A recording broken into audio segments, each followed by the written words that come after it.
1 year for simplicity, so that's the number of years it takes to mutate an individual nucleotide. So that's a lot of years, right? 10 to the 8 is what, 100 million years ago. We were all some primitive Eutherian mammals living in Gondwana and still being rodent-like, and not even like primates all that much. We have not even yet diverged with rodents. We have diverged with mice about 80 million years ago. So that's a long time ago. So since that time, the Earth has been populated by primates. We got grasses, we got all the contemporary biodiversity. All those events have happened while a single nucleotide site has been sitting there and waiting for a single mutation to happen. Because this mutation process is pretty rare.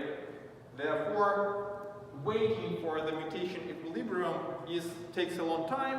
Therefore, considering the mutation equilibrium alone and by itself is pretty unrealistic.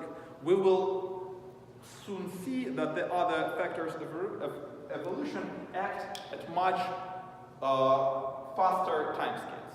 So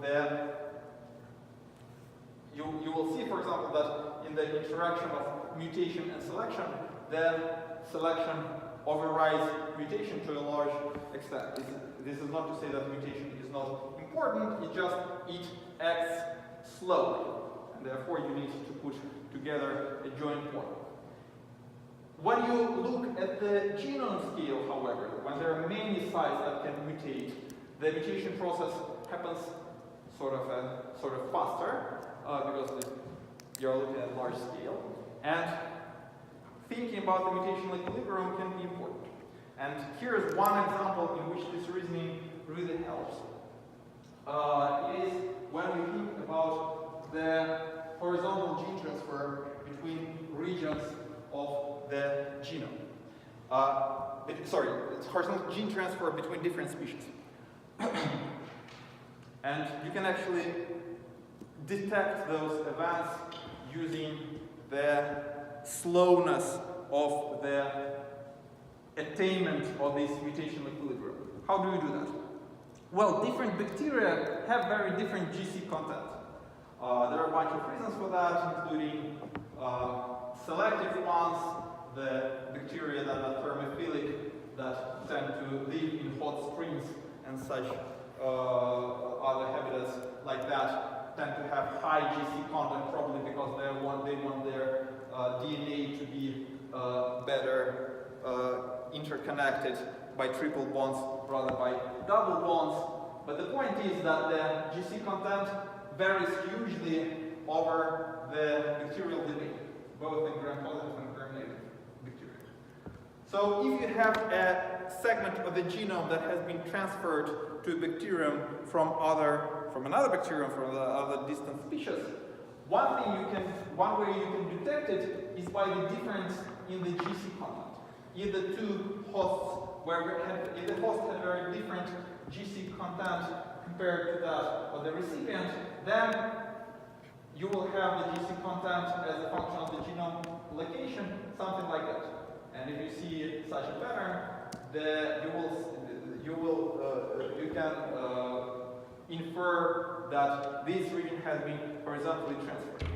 The cool thing is that this signal survives for a long time, because the mutational equilibrium is reached slowly.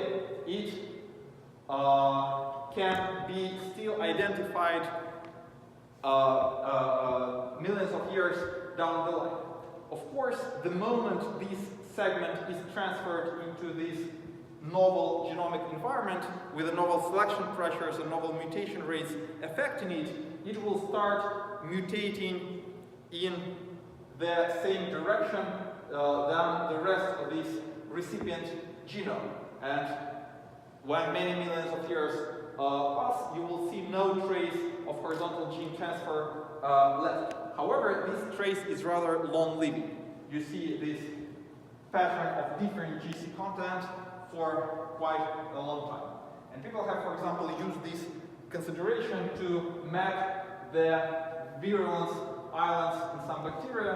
Here's an example. Listeria monocytogenes is an intracellular parasite, and these are two other related species, and Listeria monocytogenes has this short segment of the genome that has no obvious homologs in these two other genomes, and what you see is that the GC content is about 10% lower in these two genes sitting here than in the rest of the genome.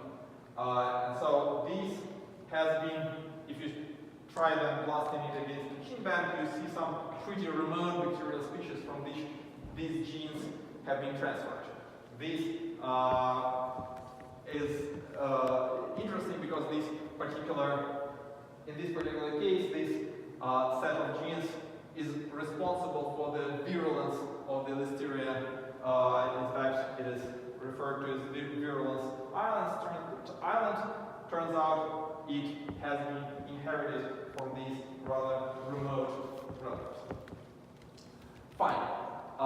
Let us cut this lecture short here. Let's stop here because I don't want to start talking about selection today because it's a large topic. Let's start talking about selection tomorrow at 12.